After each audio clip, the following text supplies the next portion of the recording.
আমার আপনার নবী মক্কা থেকে মদিনায় হিজরত করেছেন।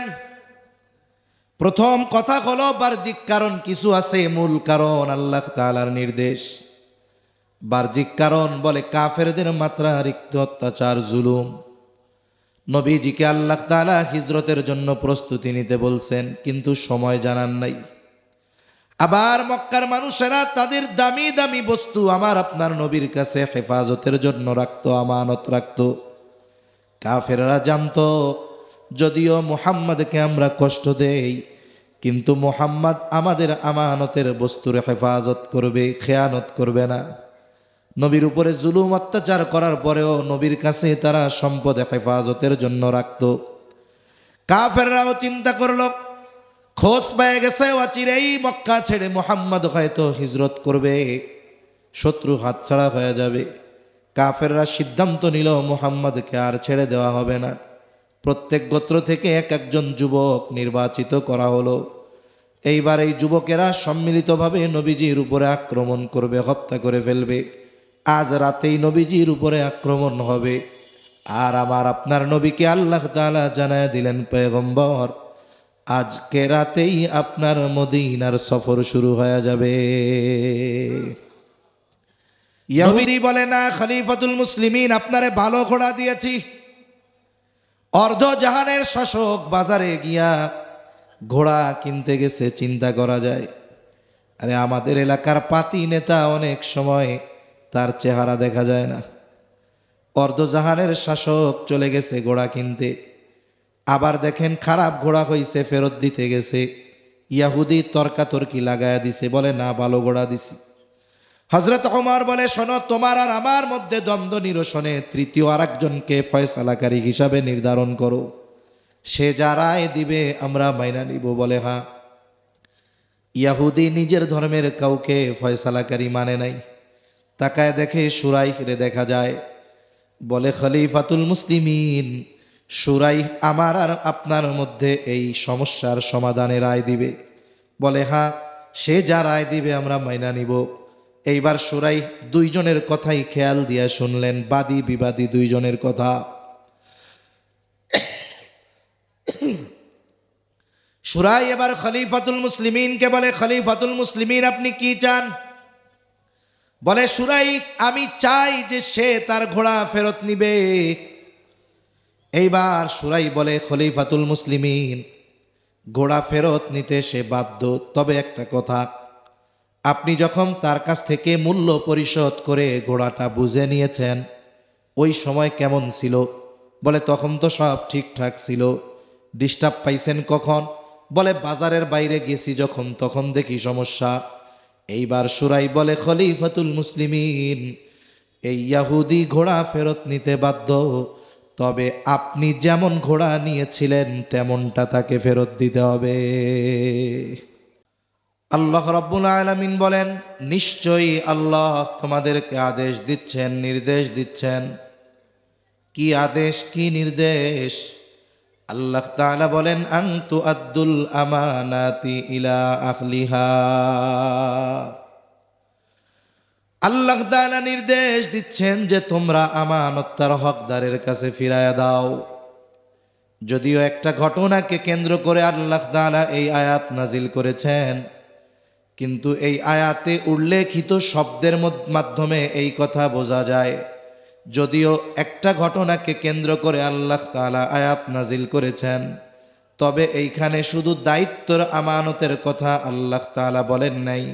দায়িত্বর আমানতের সাথে সাথে যত বিষয়ের মধ্যে আমানতদারিতা হতে পারে, প্রত্যেক বিষয়ের মধ্যে পূর্ণ আমানতদারিতা অর্জনের নির্দেশ দিয়েছেন কে? আল্লাহ রাব্বুল আলামিন বলেন, এইখানে মূল বিষয়টা হলো, বান্দা তোমরা আমানতদার হয়ে যাও, তোমরা আমানতের গুণে গুণান্বিত হও।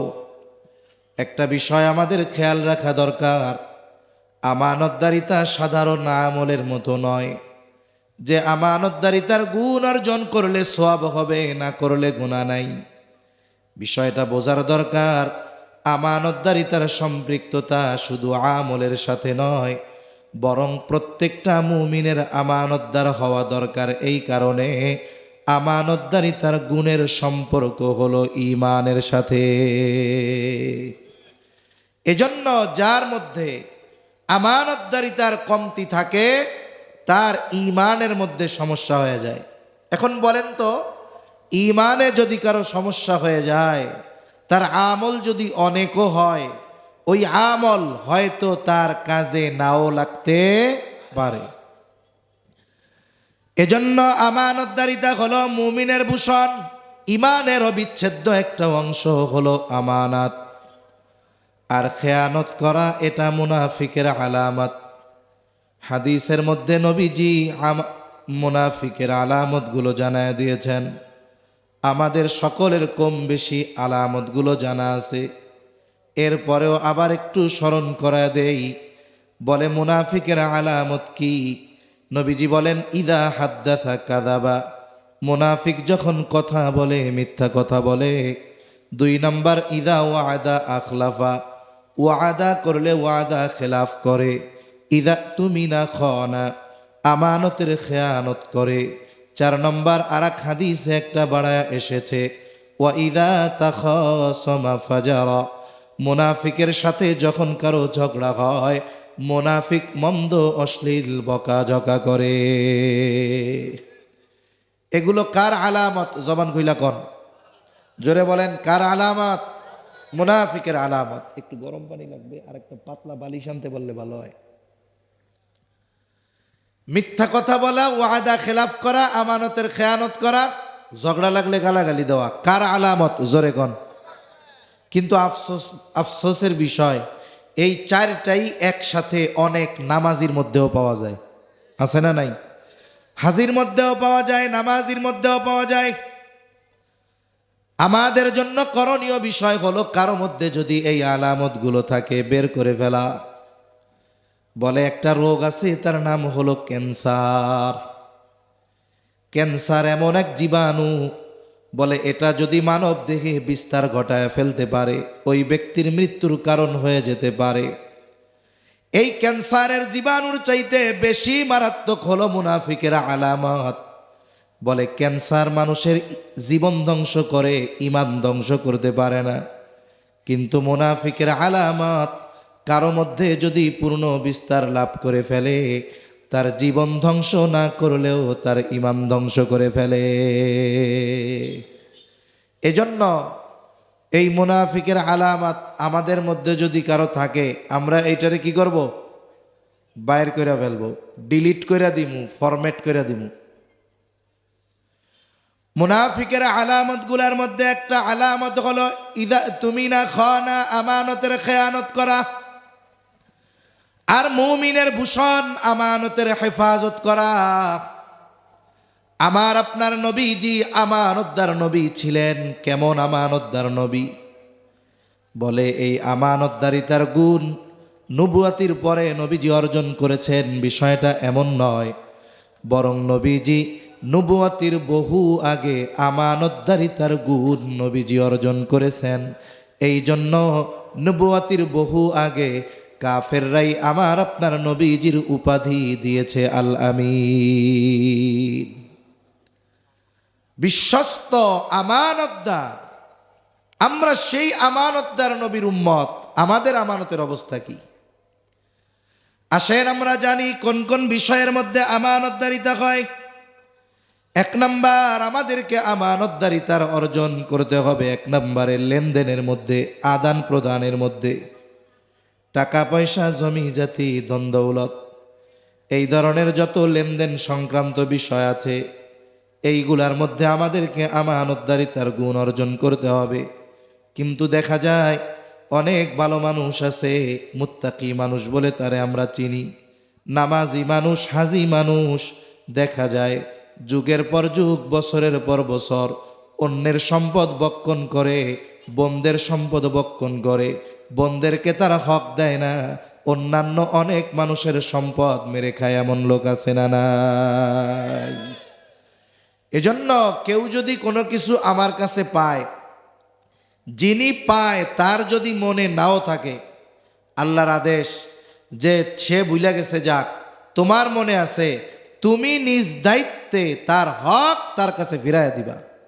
লেনদেন সংক্রান্ত বিষয়ের ব্যাপারটা আমাদের কম বেশি জানা আছে, এই জন্য এই বিষয়টা নিয়ে আমি আর লম্বা কথা বলবো না। তাহলে 1 নাম্বার, আমাদেরকে আমানতদারিতার গুণ অর্জন করতে হবে লেনদেনের মধ্যে। কিসের মধ্যে? জোরে কন। এখন বলেন, কারো কাছে কারো বোন যদি সম্পদ পায়, বোনের যদি নাও থাকে, জানা যদি নাও থাকে, ফেরত দিতে হবে কি হবে না? কেউ যদি কারো কাছে কোনো টাকা পয়সা পায়, সে ভুলে গেছে, আমার মনে আছে, বলেন ফেরত দিতে হবে কি হবে না? কতজন আছে চিন্তা করে ওর মনে নাই, তাইলে আর দেওয়ারও দরকার নাই, এই সুযোগ আছে নি? নাই। আমরা আমানতদারিতা অর্জন করব লেনদেনের মধ্যে। 2 নাম্বার, বলে আমানতদারিতা শুধু লেনদেনের মধ্যে নয়, কথাও কিন্তু আমানত হয়। নবীজি সাল্লাল্লাহু আলাইহি ওয়াসাল্লাম বলেন, ইযা হাদ্দাসার রাজুলু সুম্মা ইলতাফাতা ফাহিয়া আমানাতুন। নবীজি বলেন, আমাদের মধ্যে তোমাদের কাছে যখন কেউ কোনো কথা বলে, ইযা হাদ্দাসার রাজুলু, যখন কোনো মানুষ কথা বলে, সুম্মা ইলতাফাতা, এবার কথা কয় আর এদিকে সেদিকে তাকায়, ডানে বামে তাকায়, সামনে পেছনে তাকায়, বলে এই লোকটা কথা বলে আর এদিকে সেদিকে তাকায়া যেই কথা আমার আপনার কাছে বলে, নবীজি বলেন ফাহিয়া আমানাতুন, ওই কথাটাও আমানত হয়ে যায়। একজন মানুষ যখন কথা বলার সময় এদিকে সেদিকে তাকায়, এর দ্বারা আমরা কি বুঝি? যে সে চায় না তার কথা আমি ছাড়া কেউ শুনুক, সে চায় না যে সে কথাটা আমারে বলতেছে আমি ছাড়া কেউ জানুক, অথবা কেউ তাকে দেখতে পাক যে সে আমার কাছে কথাটা বলতেছে। তার কিছুই বলা লাগবে না, শুধু তার এই ডানে বামে তাকানোর দ্বারাই এই কথাটা আমার আপনার কাছে কি হয়ে যাবে? জোরে গণ, জোরে বলেন, কি হবে? আমানত হবে। এখন আমানত যেই কথা, ওই কথা কি আরেকজনের কাছে বলা যাবে? জোরে বলেন, বলা যাবে? যাবে না। কিন্তু আমাদের অভ্যাসটা হলো একেবারে ব্যতিক্রম। বলে কেউ যদি কোনো কথা বলার পরে আমার আপনার কাছে বলে, হুজুর আপনার কাছে কথাটা বললাম, আপনি আর কারো কাছে কইেন না, কাজ সারা। এখন ওই কথা আমি যতক্ষণ আর একজনের কাছে না কই, আমার ততক্ষণ আর ভালো লাগে না। এইবার কি হয়? বলে লোকটা কথা বলে আমার আপনার চোখের আড়াল হওয়ার আগে আমি পাশের থেকে আমার বন্ধুকে ডাক দিয়া বলি, বন্ধু ওই লোকটারে চিনোনি? বলে হ্যাঁ চিনি। বলে আমারে খুব বিশ্বাস করে, আমার কাছে একটা গোপন কথা বলছে, কারো কাছে বলতে মানা করছে, আমি শুধু তোমার কাছে বললাম, খবরদার তুমি কিন্তু কাউরে কইও না। এরকম কয় কি কয় না? এইবার ওই বন্ধু আর একজন রেগিয়া বলে, ইমাম সাহেব আমার বন্ধু মানুষ, খুব ভালো, মিথ্যা কথা কয় কখনো? কয় না না, হুজুরের মতো লোক হয়, মুত্তাকি পরহেজগার বুজুর্গ। বলে অমকের ব্যাপারে হুজুর আমাকে একটা কথা বলছে, কারো কাছে বলতে মানা করেছে, আমি শুধু তোমারে বললাম, তুমি কিন্তু কাউরে কইও না। এইরকম একজন আর একজনের কাছে বলে আর বলে, আমি শুধু তোমারে বললাম, তুমি কাউরে বইল না।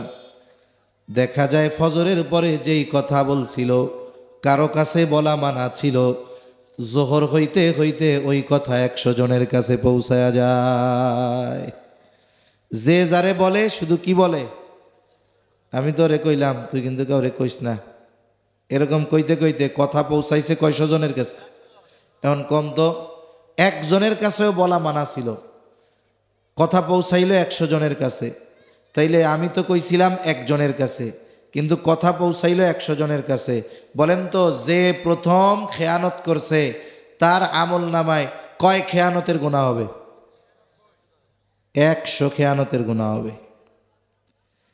কেন? বলে হাদিসের মধ্যে আসছে, নবীজি বলেন যখন কারো দ্বারা কোনো ভালো কাজের সূচনা হয়, ওই ভালো কাজ যতজন করে প্রত্যেক ভালো কাজ করনেওয়ালার সমপরিমাণ সওয়াব প্রথম যে শুরু করে তার আমল নামায় যোগ হয়ে যায়। আবার যখন কেউ কোনো মন্দ কাজের সূচনা করে, ওই মন্দ কাজ যতদিন চলে, যতজন করে, ওই মন্দ কাজ যতজন করবে প্রত্যেকের সমপরিমাণ গুনাহ। ওই মন্দ কাজ যার দ্বারা সূচনা হলো তার আমল নামায় যোগ হয়ে যায়। নবীজি বলেন, এই পৃথিবীতে সর্বপ্রথম অন্যায়ভাবে হত্যাকাণ্ড সংগঠিত হয়েছে আদম আলাইহিস সালামের এক সন্তানের দ্বারা। কিয়ামত পর্যন্ত এই পৃথিবীতে যত অন্যায় হত্যাকাণ্ড সংগঠিত হবে, নবীজি বলেন ওই সকল হত্যাকাণ্ডের সমপরিমাণ গুনাহ আদম আলাইহিস সালামের ওই হত্যাকারী সন্তানের আমল নামায় যোগ হয়ে যাবে।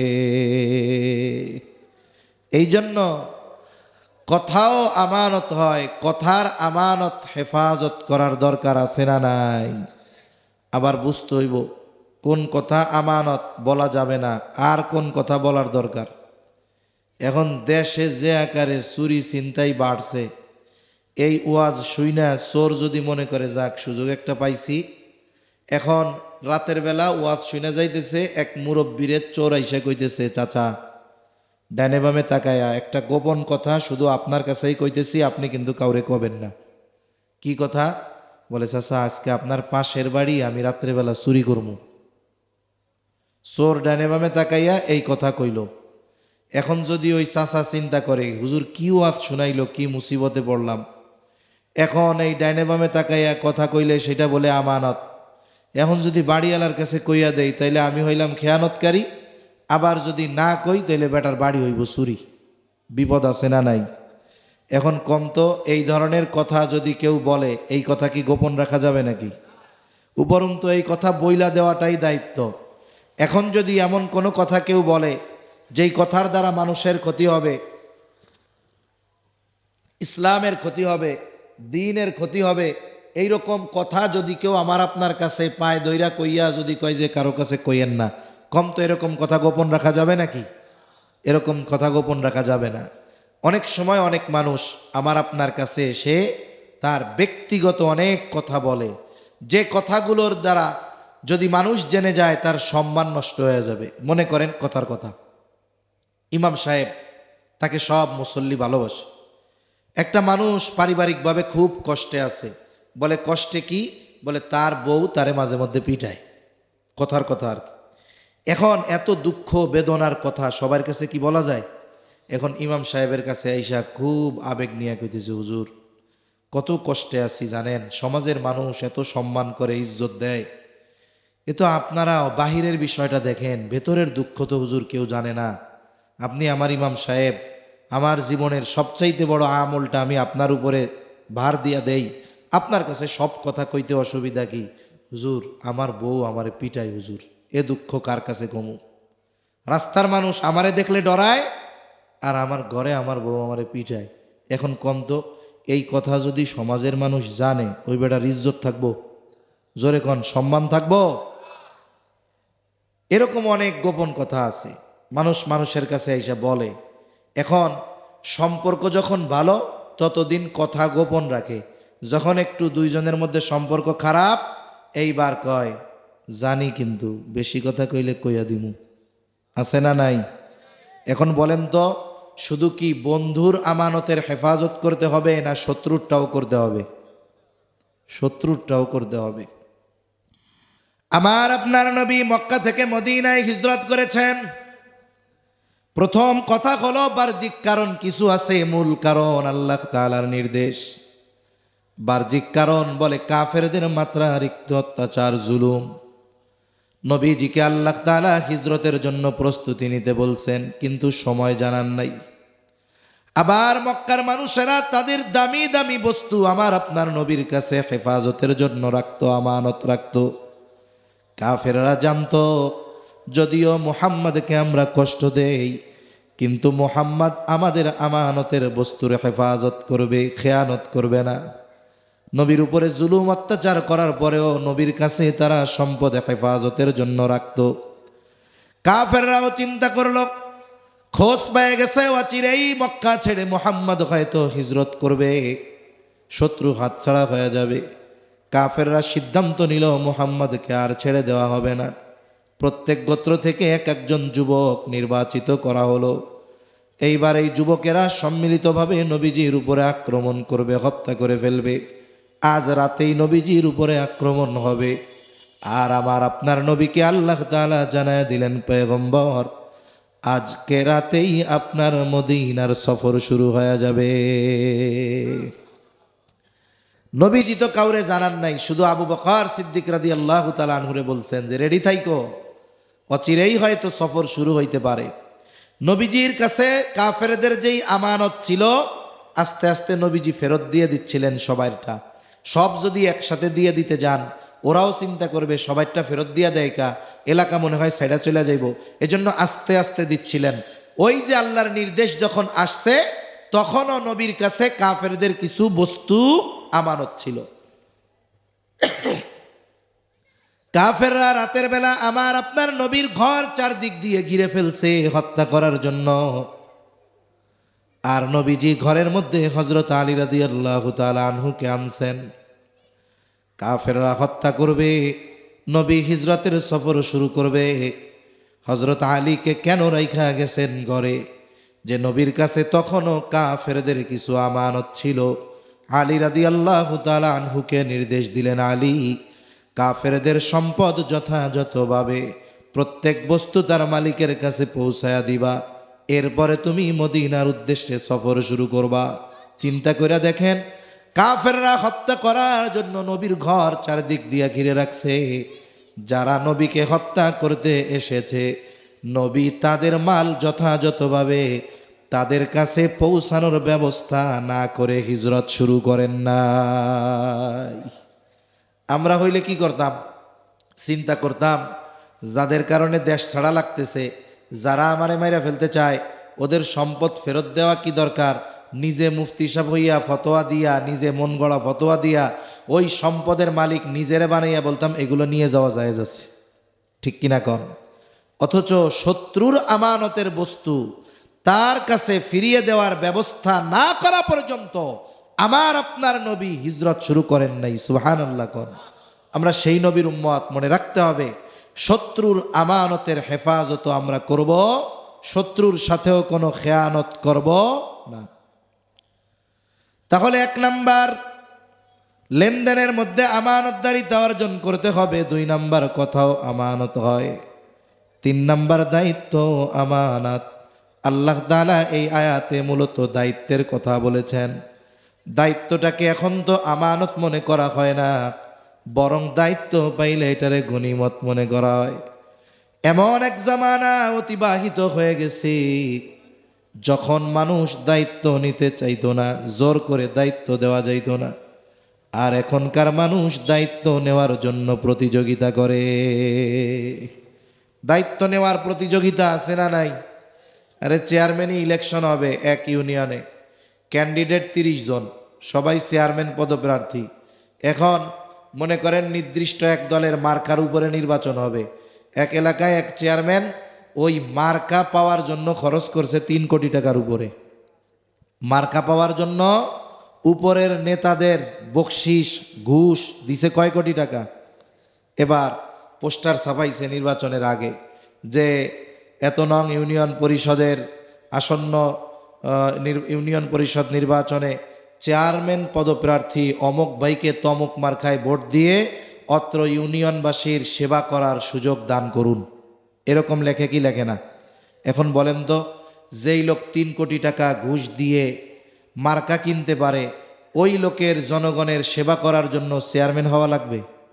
ওর তো টাকাই আছে, টাকা পয়সা তোর আছে, এটা দিয়ে সেবা কর। তার মানে এই দায়িত্বের মধ্যে কিছু মধু আছে, মজা আছে, এই জন্য দায়িত্ব নিতে চায়, ঠিক কিনা বলেন?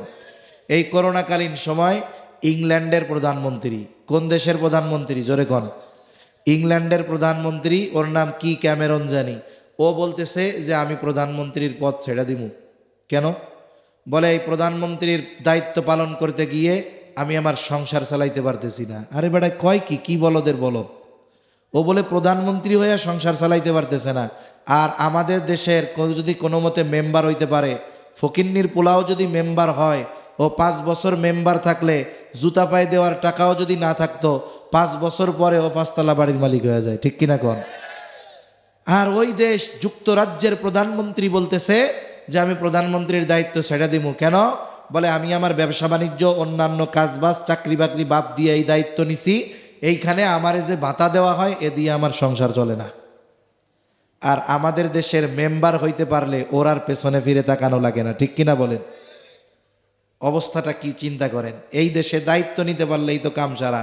আর যদি চেয়ারম্যান হইতে পারে তাইলে ওর কি কামাই চিন্তা করে দেখছেন? অথচ অতীতের মানুষকে জোর করে দায়িত্ব দেওয়া যায় নাই। আমাদের ইমাম আজম আবু হানিফা রহমাতুল্লাহ আলাই, খলিফা মনসুরের সাথে রাস্তার মধ্যে দেখা হয়ে গেছে বাজারে। খলিফা মনসুর ইমাম আবু হানিফাকে বলে, ইমাম, প্রধান বিচারকের দায়িত্বের চেয়ার খালি, আপনি প্রধান কাজী প্রধান বিচারকের দায়িত্ব নেন। কত বড় অফার, কত বড় প্রস্তাব! ইমাম আবু হানিফা সাথে সাথে খলিফারে বলে, এই দায়িত্ব আমি নিতে পারবো না। খলিফার মেজাজ গরম হয়ে গেল। এত বড় দায়িত্বের প্রস্তাব দিলাম, মুখের উপরে প্রস্তাব ফিরাইয়া দিল। হাতের মধ্যে ছিল চাবুক, চাবুকটা দিয়া ইমাম আবু হানিফার গায়ে মারছে এক বাড়ি। ক্ষমতার একটা পাওয়ার আছে, দায়িত্বের একটা পাওয়ার আছে, পোশাকের একটা পাওয়ার আছে, ঠিক কিনা বলেন? পোশাক পরে পরে কেউ জনগণের সেবক হয়, কেউ জালেম হয়, ঠিক কিনা বলেন? কেউ দায়িত্ব নিয়ে জনগণের সেবক হয় আর কেউ জালেম হয়। খলিফা মনসুর, খলিফা তার একটা প্রভাব সহ্য হয় নাই, মুখের উপরে প্রস্তাব ফিরাইয়া দিল। এই জন্য চাবুক দিয়া বাড়ি মেরে দিস। খলিফা মনসুর যখন রাজপ্রাসাদে ফিরে গেছে, খলিফা মনসুরের চাচা খলিফা মনসুরে বলে, মনসুর, কাজটা তুমি ভালো করো নাই। ইমাম আবু হানিফার গায়ে চাবুক দিয়া বাড়ি মারছো, কাজটা ভালো করো নাই, তার কাছে মাপ চাও। অনেক সময় আছে মানুষ রাগান্বিত অবস্থায় অনেক কঠিন জিনিস করে ফেলে, কিন্তু রাগ চলে গেলে ওই কর্মের জন্য লজ্জিত হয়, ঠিক কিনা গণ? বাড়ি যখন মারছিল তখন তো মেজাজ গরম, এখন ক্ষমা চাইতে যাবে মেজাজ নরম, লজ্জা লাগতেছে। খলিফা মনসুর চিন্তা করলো, আসলেও তো কাজটা ভালো হয় নাই, ক্ষমা চাওয়ার দরকার। নিজের যাইতে লজ্জা লাগে, নিজের একান্ত সহযোগী ব্যক্তিকে বলে, যাও আমার পক্ষ থেকে ইমাম আবু হানিফার কাছে ক্ষমা চায় আসো। সাথে সাথে এক থলে স্বর্ণ মুদ্রা দিয়া দিল, যে ইমাম আবু হানিফাকে বলবা খলিফার পক্ষ থেকে এটা আপনার জন্য হাদিয়া। লোকটা গেছে ইমাম আবু হানিফার কাছে, গিয়া বলে, খলিফা ওই সময় রাগান্বিত অবস্থায় আপনারে আঘাত করছে, উনি খুব লজ্জিত, আপনার কাছে মাপ চাইছে, মেহরবানি করে মাফ করে দেন। ইমাম আবু হানিফা বলে, আচ্ছা মাফ করে দিলাম। এইবার ওই এক থলে স্বর্ণমুদ্র ইমাম আবু হানিফার কাছে দিয়া বলে, এটা খলিফা আপনার জন্য হাদিয়া দিয়েছে, আপনি যদি খলিফার দেওয়া হাদিয়া গ্রহণ করেন তাহলে খলিফা সুনিশ্চিত হবে আপনি তাকে ক্ষমা করছেন। ইমাম আবু হানিফা বলে, না, হাদিয়া লাগবে না, ফেরত নিয়ে যাও, মাফ করে দিছি। লোকটা বারবার পিড়াপিড়ি করে, জোরাজুরি করে, বলে, খলিফা হাদিয়া দিছে, রাখেন। ইমাম আবু হানিফা বলে, তোমার খলিফা আমারে হাদিয়া দিল, এত স্বর্ণ মুদ্রা পাইল কোথায়? নিজের টাকা থেকে দিয়েছে নাকি? বলে, না। খলিফা এত মুদ্রা কোথায় পাবে? বলে, রাষ্ট্রীয় কোষাগার থেকে এটা আপনাকে দেওয়ার জন্য দিয়েছে। ইমাম আবু হানিফা বুঝলেন এই টাকার মালিক খলিফা না, টাকার মালিক হলো জনগণ, ঠিক কিনা বলেন? তিনি আবার বলেন, ফেরত নিয়ে যাও। লোকটা এবার বলে, ইমাম, এই টাকাটা আপনি রাখেন, আপনি নিজের জন্য ব্যয় না করেন, আপনি মানুষদেরকে সাদাকা করে দিয়েন, দান করে দিয়েন। ইমাম আবু হানিফা বলে, শোনো, তোমার কাছ থেকে এই মুদ্রা গ্রহণ করবার পর আমি নিজের জন্য ব্যয় করি আর মানুষকে সাদাকা করে দেই, এটা কোনো বিষয় নয়, বরং তোমার খলিফা জানবে ইমাম আবু হানিফা আমারও দেওয়া হাদিয়া গ্রহণ করেছে। সুতরাং এটা তো রাখা যাবেই না, বরং তুমি তোমার খলিফারে গিয়ে বলবা যে এই দায়িত্ব পালনের জন্য রাষ্ট্রীয় কোষাগার থেকে তার জন্য একটা নির্দিষ্ট ভাতা আছে, প্রধানমন্ত্রীর নির্দিষ্ট ভাতা আছে না নাই? রাষ্ট্রপতির নির্দিষ্ট ভাতা আছে না নাই? চেয়ারম্যানের নির্দিষ্ট ভাতা আছে না নাই? প্রত্যেকের নির্দিষ্ট এক ভাতা আছে। ইমাম আবু হানিফা বলে, শোনো, খলিফার জন্য যেই ভাতা নির্ধারিত আছে এর চাইতে একটা দিরহাম বেশি তার ব্যক্তিগত কাজে খরচ করা তার জন্য বৈধ নয়, বরং সে এই সম্পদের রক্ষক, এই দায়িত্ব তার কাছে আমানাত, মানুষের সম্পদ তার কাছে আমানাত। সে যদি এইগুলো নিজের কাজে ব্যবহার করে অবশ্যই অবশ্যই দায়িত্বের খেয়ানত করা হবে। লোকটা এবার খলিফার কাছে চলে গেছে। কিছু মানুষ আছে কথা এমন সুন্দর করে সাজায় কইতে পারে, মিথ্যা কথা কয় কিন্তু শুনতে খুব মজা লাগে। আছে না এরকম কিছু মানুষ? ও মিথ্যা কথা এত সুন্দর করে বলতে পারে যে মিথ্যা কথারে একটা শৈল্পিক রূপ সে দিয়া দেয়। ওই রকম ইমাম আবু হানিফার ব্যাপারে খলিফার কাছে ওই লোকটা গিয়ে সাজায় গুছায় মিথ্যা কথা কইছে। কইছে আপনারে খেয়ানতকারী কইছে, মানে যা যা বলার দরকার খলিফারে রাগানোর জন্য সব কইছে। এবার খলিফা প্রচন্ড রাগান্বিত হয়ে গেলেন, বাহিনী পাঠায় দিছে, যাও আমার ব্যাপারে এমন মন্তব্য করার দুঃসাহস, আটক কইরা জেলখানার মধ্যে বড়। ইমাম আবু হানিফাকে জেলখানার মধ্যে আটকিয়ে দেওয়া হলো। ইমাম আবু হানিফার উপরে জুলুম অত্যাচার, চাবুক দিয়ে আঘাত করা হতো আর বলা হতো প্রধান কাজীর দায়িত্ব নিলে তোমাকে ছেড়ে দেওয়া হবে। ইমাম আবু হানিফা চাবুকের আঘাতে জর্জরিত হয়ে গেছে, তবুও প্রধান বিচারকের দায়িত্ব গ্রহণ করে নাই। ঐতিহাসিকদের থেকে দুইটা মত পাওয়া যায়। একটা হলো উনি যখন প্রচন্ড অসুস্থ হয়ে গেছে, খাবারের সাথে বিষ প্রয়োগ করে ইমাম আবু হানিফাকে শহীদ করে দেওয়া হলো। আর এক বর্ণনায় আসছে যখন উনি প্রচন্ড অসুস্থ, ওনাকে বাড়িতে পাঠায় দেওয়া হলো, গৃহবন্দী করে ফেলা হলো। ইমাম আবু হানিফা ওই অবস্থায় এক সময় ইন্তেকাল করেন। ইমাম আবু হানিফার ছাত্ররা জিজ্ঞাসা করে, ওস্তাদ, যেই দায়িত্ব নেওয়ার জন্য আপনার উপরে এত জুলুম, এত অত্যাচার, অথচ ওই দায়িত্ব নেওয়ার জন্য যত যোগ্যতা দরকার আল্লাহ তাআলা সব যোগ্যতা জ্ঞান আপনাকে দিয়েছেন, এরপরেও আপনি চাবুকের আঘাত সহ্য করলেন, জুলুম সহ্য করলেন, কিন্তু দায়িত্ব কেন নিলেন না? ইমাম আবু হানিফা বলে, শোনো, যেই দায়িত্ব আমি নেই নাই ওই দায়িত্বের ব্যাপারে কিয়ামতের দিন আল্লাহ তাআলা আমাকে জিজ্ঞাসা করবে না, কিন্তু যদি আমি দায়িত্ব নিতাম আর ওই দায়িত্ব পালনে যদি কোনো ত্রুটি বিচ্যুতি হয়ে যাইত, কিয়ামতের দিন আল্লাহ তাআলার সামনে আমাকে দায়িত্বের খেয়ানতকারী হিসাবে উপস্থিত হওয়া লাগতো। আবু দাউদের হাদিস, নবীজি বলেন, তোমাদের কাউকে যখন কোনো রাষ্ট্রীয় দায়িত্ব দেওয়া হয়, কেউ যদি ওই দায়িত্বের সূচ পরিমাণ খেয়ানত করে, সূচ পরিমাণ, নবীজি বলেন কিয়ামতের দিন ওই সূচ পরিমাণ খেয়ানতকারী ব্যক্তি খেয়ানতের বোঝা নিয়ে আল্লাহর সামনে হাজির হয়ে যাবে। এজন্য সব ধরনের দায়িত্ব আমানত। দায়িত্ব কি জোরে বলেন? স্কুলে চাকরি করে শিক্ষক, তার এই দায়িত্ব তার কাছে কি? মসজিদের ইমাম, তার দায়িত্ব তার কাছে কি? মুয়াজ্জিনের দায়িত্ব কি? দোকানদার কর্মচারী রাখছে, বলে দায়িত্ব দিছে আমানত। সকল ধরনের দায়িত্ব আমানত। কেউ যদি ওই দায়িত্ব যথাযথভাবে পালন না করে উল্টাপাল্টা করে দায়িত্বের বিপরীতে তার যেই পারিশ্রমিক পরিপূর্ণরূপে গ্রহণ করে, বলে সে দায়িত্বের খেয়ানতকারী। ঠিক কিনা বলেন? কিন্তু সরকারি অফিসগুলায় মানুষরে বসায় দেওয়া হয়েছে যেই দায়িত্ব, এই দায়িত্বটা কি বলেন? এখন ওই দায়িত্ব পালন করার বিপরীতে তাকে মাস শেষে বেতন দেওয়া হয় কি হয় না? এখন যদি ওই দায়িত্ব পালন করতে গিয়ে আমাকে কাছে আবার চা পানের টাকা যায়, দায়িত্বের খেয়ানত হবে, সাথে সাথে জুলুম করা হবে, অন্যায়ভাবে মানুষের সম্পদ মাইরা খাওয়ার গুনাহ হবে, সাথে সাথে ঘুষ খাওয়ার গুনাহ হবে। ঠিক কিনা বলেন?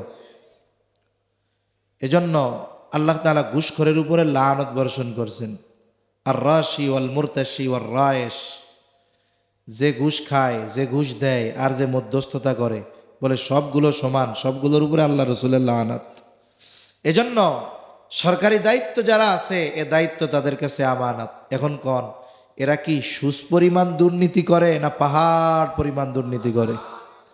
একে দুর্নীতির কোনো সীমারেখা নাই। আগে তো 2-4-10 লাখ টাকা শুনলে অনেক টাকা মনে হইতো, ঠিক না? কিন্তু দুর্নীতিবাজরা দুর্নীতি করতে করতে এখন 200-100 কোটি টাকা আমাদের কাছে না থাকলে কি মনে হয় এটা পানি ভাত, ঠিক কিনা কন? এক কলেজের নেতা দুর্নীতি করছে, কয় টাকা? 1000 কোটি টাকা মাত্র। চিন্তা করে দেখছেন অবস্থা কোথায়? তাহলে এই দায়িত্ব আমানত, রাষ্ট্র পরিচালনার দায়িত্বে যারা আছে, দায়িত্ব তাদের কাছে কি আমানত। মনে রাখতে হবে, দায়িত্ব যত বড় হয়, ওই বড় দায়িত্বের জায়গায় ছোট ভুলটা তত বড় হয়, ঠিক কিনা কন? একটা উদাহরণ দেই। মনে করেন এক এলাকায় এক মেম্বারের কাছে গম আসছে, 100 মানুষের গম। কয়শো মানুষের গম? সব এক জায়গা রাখছে, এখনো কাউরে দেওয়া হয় নাই। এখন বলেন তো, ওই গমগুলার প্রতিটা গমে কতজনের হক আছে? কারণ যেই সম্পদ শরিকি সম্পদ বন্টন না করা পর্যন্ত ওই সম্পদের প্রতিটা কণার মধ্যে প্রত্যেকের হক থাকে। তাহলে এক গমে হক আছে কতজনের? এখন মেম্বার একটা গম চুরি করছে, কয়শো জনের হক নষ্ট করছে। এখন মনে করেন এই গম তো আগে আসছিল ইউনিয়ন পরিষদের খাদ্য গুদামে, ওইখানে আসছিল 1000 মানুষের গম। এখন চেয়ারম্যান সাহেব ওইখান থেকে একটা গম চুরি করছে, বলেন তো কতজনের সাথে খেয়ানত হইল? 1000। মনে করেন এর আগে আসছিল উপজেলা খাদ্য গুদামে, ওইখানে আসছিল 1 লাখ মানুষের জন্য, কথার কথা। এখন ওইখান থেকে ওই এলাকার এমপি একটা গম চুরি করছে, বলেন তো খেয়ানত হইল কতজনের সাথে? এখন মনে করেন বিদেশ থেকে গম আসছে বাংলাদেশের সব মানুষের জন্য, 18 কোটি মানুষের জন্য আসছে। এখন বাংলাদেশের প্রধানমন্ত্রী যে সে মনে করেন একটা গম চুরি করে খাইছে, বলেন তো কত কোটি মানুষের সাথে খেয়ানত করছে? গম একটাই আছে, শুধু দায়িত্বের পরিবর্তনের কারণে খেয়ানতের পরিমাণ কত বড় হয়েছে, চিন্তা করছেন? এজন্য প্রত্যেকটা দায়িত্ব আমানত, হোক সেটা সরকারি দায়িত্ব, হোক সেটা বেসরকারি দায়িত্ব, আমরা প্রত্যেকটা দায়িত্বকে আমানত মনে করব, বলেন ইনশাআল্লাহ। 4 নাম্বার, শরীয়তের বিধিবিধান আমানত।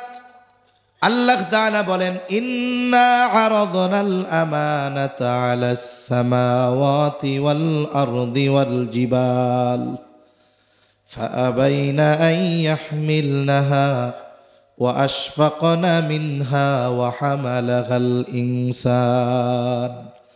আল্লাহ তাআলা বলেন, আমি এই আমানত আসমানের কাছে, জমিনের কাছে, পর্বতের কাছে পেশ করলাম। তারা এই আমানত বহনে অস্বীকৃতি জ্ঞাপন করলো, ভীত সন্ত্রস্ত হয়ে গেল।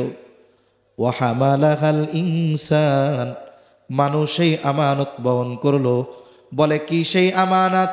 কেউ কেউ বলে সেই আমানত হলো কোরআন, কেউ কেউ বলেন সেই আমানত হলো আল্লাহ তাআলার বিধিবিধান, আদেশ নিষেধ একই কথা।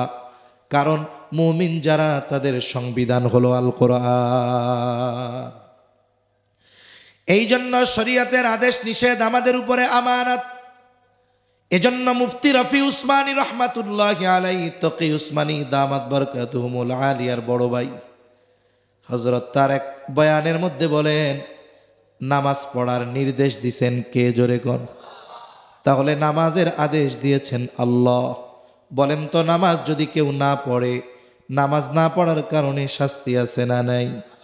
এখন কেউ যদি নামাজের আজান হলো, ওয়াক্ত হলো, নামাজ পড়ে না, আদেশটা আল্লাহর, বলে এই আদেশটা আমানত।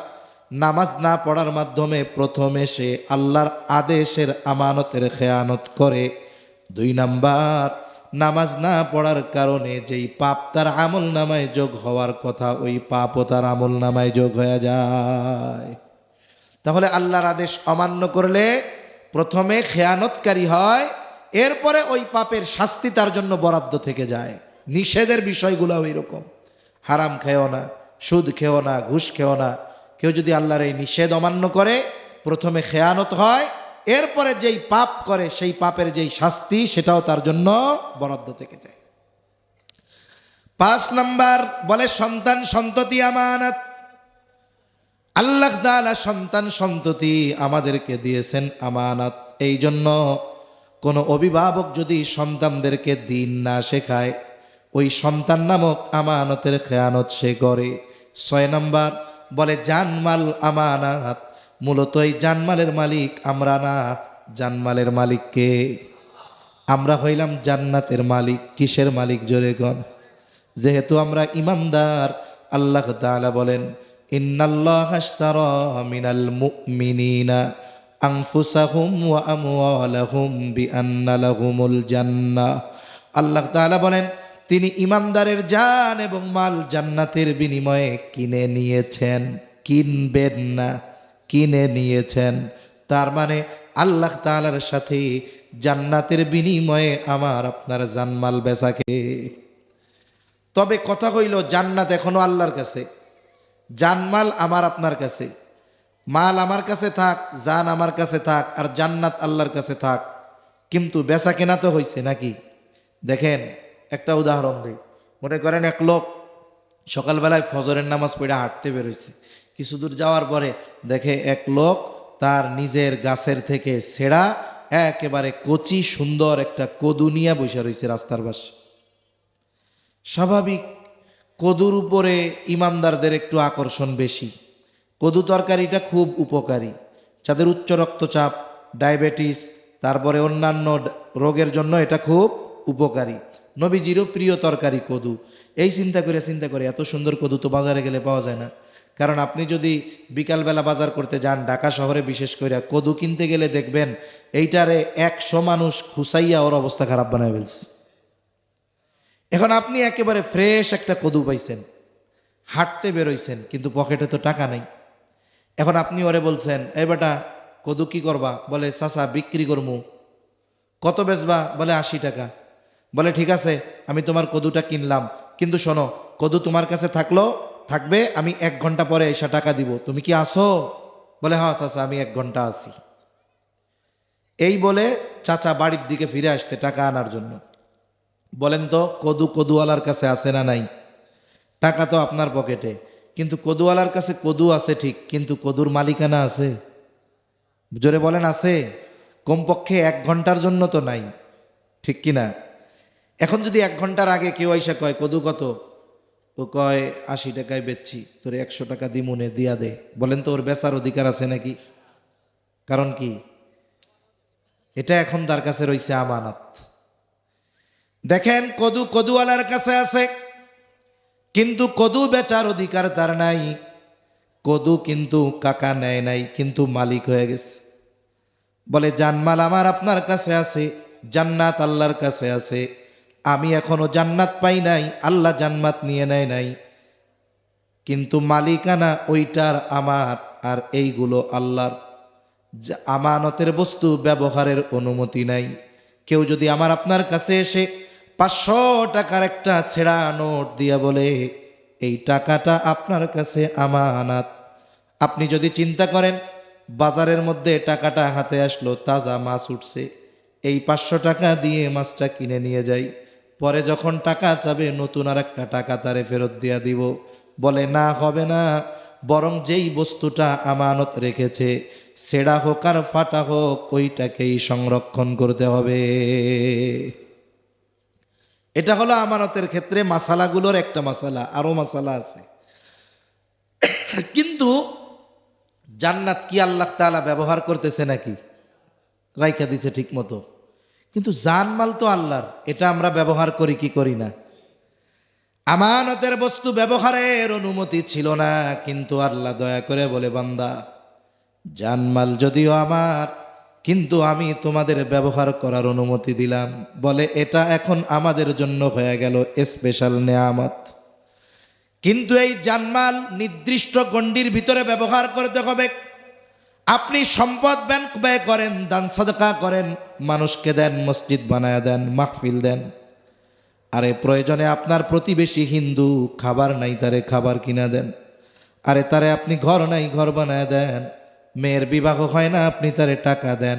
হিন্দু অসুস্থ, আপনি তাকে চিকিৎসা করায় দেন, অসুবিধা নাই, তবে পূজার জন্য টাকা চাইলে দেওয়া যাবে। আপনি তারে সব দিতে পারেন, শীতের সময় শীত বস্ত্র কিনে দেন, অসুবিধা নাই। হায়রে নিজে ভালো খান, ভালো পরেন, অসুবিধা নাই। বরং নবীজি তো এক হাদিসের মধ্যে বলেন, পরিবারের জন্য যেটা ব্যয় করা হয় সেটাও সাদকা, তবে অপচয় করা যাবে না। ভালো খান, ভালো পরেন, কোনো সমস্যা নাই। তবে টাকা যদি কোনো গুনার কাজে ব্যয় করা হয়, বলে সেটা হবে খেয়ানাত। আপনার কায়িক পরিশ্রম, দৈহিক শক্তি, মেধা, বুদ্ধি আপনি যদি ইসলামের বিরুদ্ধে ব্যবহার করেন, বলে এটাও হবে খেয়ানাত। এই জন্য জানমাল আল্লাহ তাআলা আমার আপনার কাছে আমানত রেখেছে, নির্দিষ্ট গণ্ডির মধ্যে ব্যবহারের অনুমতি দিয়েছে। এর বাইরে যদি করা হয় তাহলে খেয়ানত হয়ে যায়। এরপরে বলে অঙ্গ প্রত্যঙ্গ আমানত, এই চোখ, এই পা, কান, নাক, এগুলো আমানত, এগুলারও খেয়ানত হয়। কেমনে? বলে আমরা যখন হাতের দ্বারা গুনাহ করি, এই হাত নামক আমানতের খেয়ানত হয়ে যায়। চোখ দ্বারা গুনাহ করো যুবক, চোখ নামক আমানতের খেয়ানত হয়।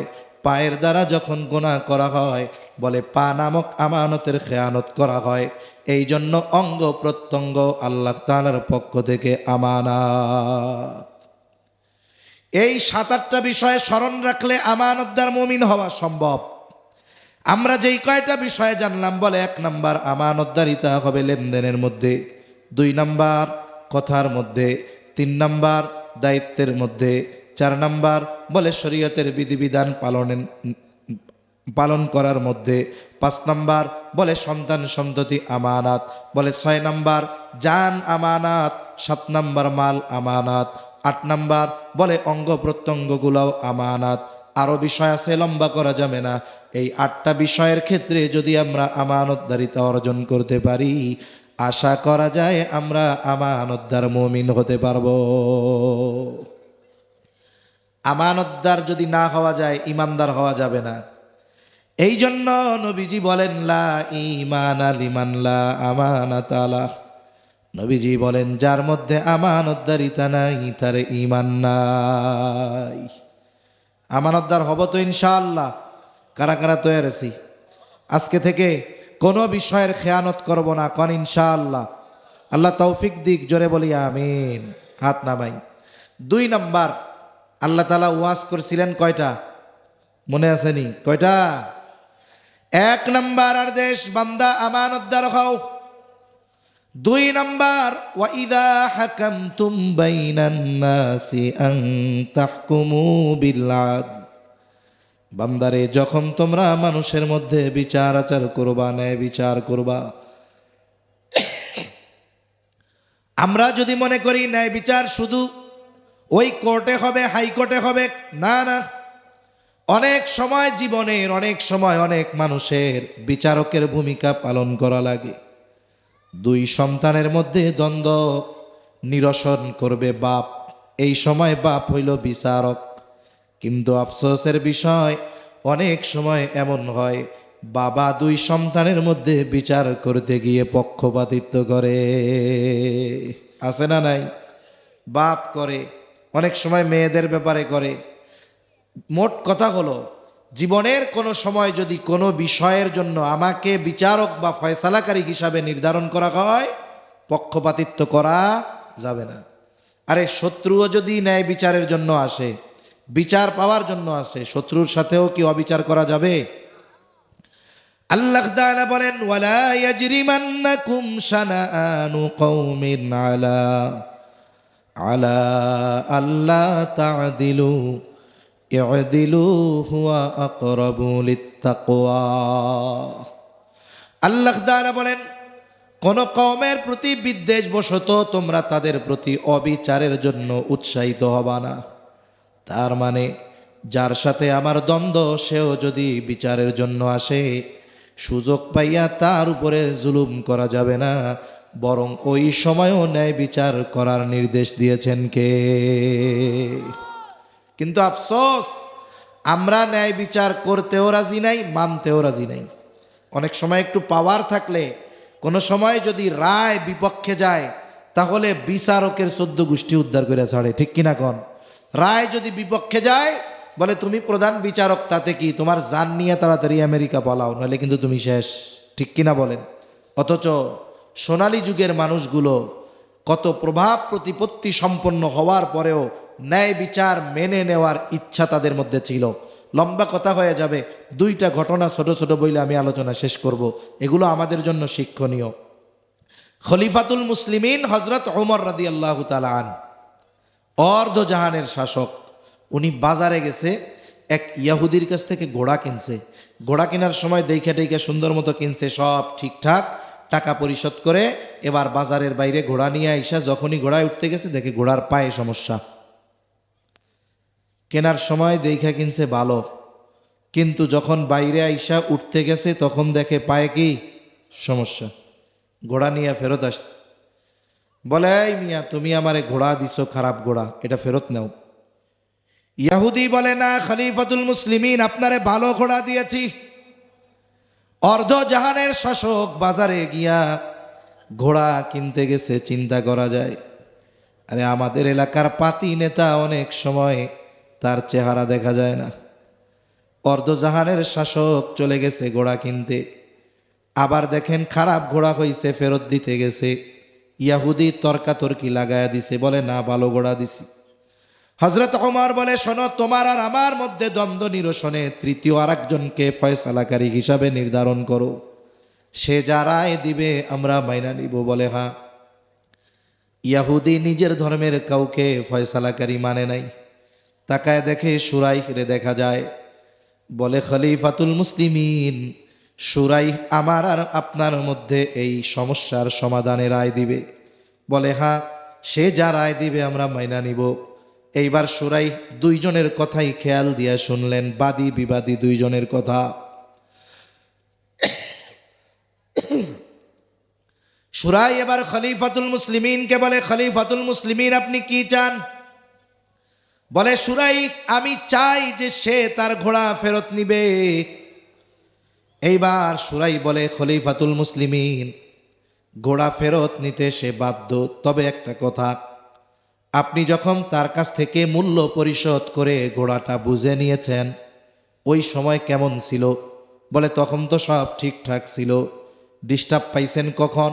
বলে বাজারের বাইরে গেছি যখন, তখন দেখি সমস্যা।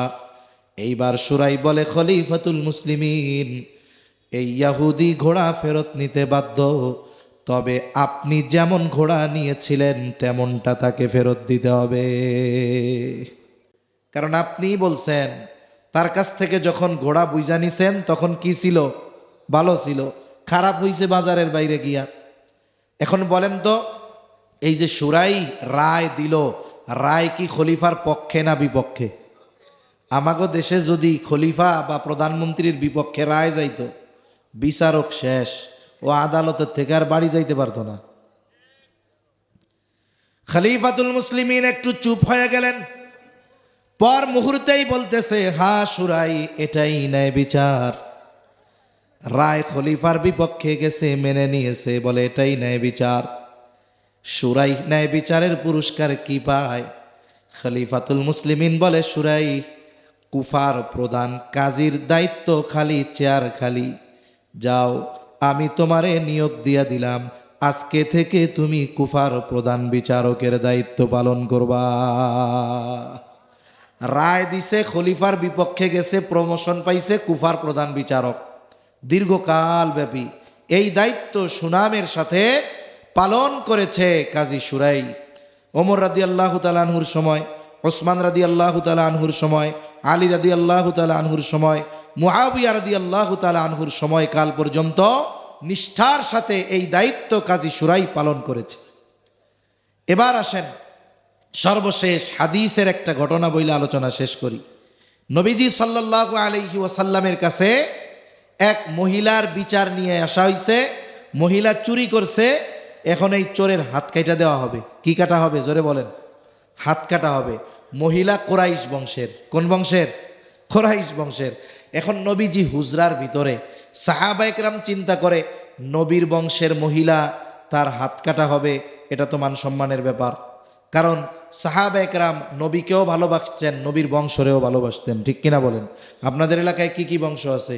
চৌধুরী, কি কি আছে? হ্যাঁ, অনেক আছে, 2-4টা বংশের নাম কোন? পাটোয়ারি, খান, চৌধুরী, এরকম আছে। কথার কথা বোঝানোর জন্য বলতেছি। মনে করেন খান গোষ্ঠীর একটা লোক চুরি করছে, কথার কথা। বলেন তো এই চুরির দায় কি গোটা খান গোষ্ঠীর সবার না ওই ব্যক্তির? কিন্তু আমাদের অভ্যাস কি, ওই খান গোষ্ঠীর ওই পোলা চুরি করে ধরা পড়ছে, পরের দিন বাজারে যখনই খান গোষ্ঠীর কাউরে দেখে, ও মিয়া চোরের গোষ্ঠীর লোক, কি খবর? এরকম বলে কি বলে না? এই রকম বলা, এটা ওই জাহেলিয়াতের সময়ের স্বভাব। খবরদার, কোনো ব্যক্তির দোষকে কোনো গোত্রের উপরে চাপায়া আমরা দিব না।